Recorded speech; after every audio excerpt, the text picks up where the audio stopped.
Before you listen to this story, pause for a moment. Take a breath. If life has ever made you feel unseen, unheard, or forgotten, this message is for you. And if you've ever walked past someone in pain without really looking, this message is for you too.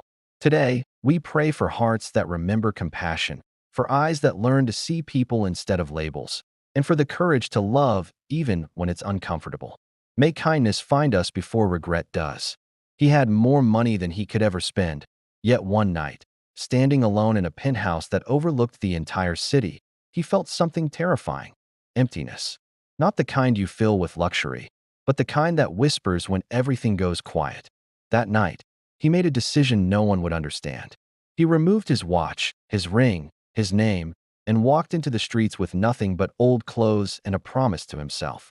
1 week. No money. No power. No one knowing who he was. The first night crushed him. The cold cut through his body, and the same city that once bowed to him now refused to see him.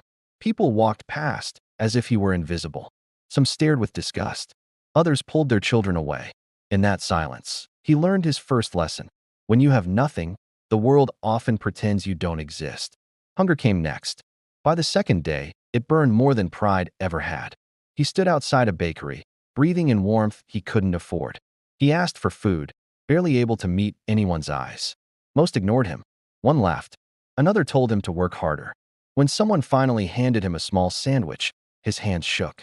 He cried not because of the food, but because someone chose kindness. At night, he listened to stories. Real stories. A teacher who lost her home.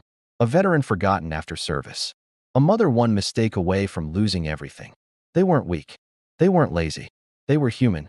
And for the first time, he wasn't above anyone. He was with them. Halfway through the week, his body ached, but his heart hurt more. He thought about quitting, about returning to comfort and pretending this life didn't exist. But leaving now would mean forgetting faces he would never see again. So he stayed.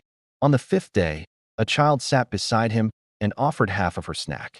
No questions, no fear, just a smile and simple words. "You looked hungry."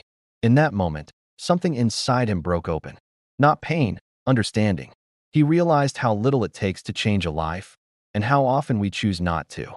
When the week ended, he returned to his world of power and privilege, but he carried every night with him. Every face, every story. This time, he didn't look away. He built shelters that felt like homes, created work that restored dignity. He listened more than he spoke.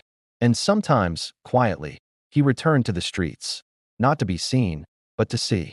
If this story teaches us anything, it's this: never measure people by what they have. Measure them by what they carry inside. And remember, you don't need wealth to change the world. Sometimes all it takes is noticing someone who feels invisible. May we be the reason someone feels seen today. May we choose kindness before comfort. And may we never forget that humanity is our greatest wealth.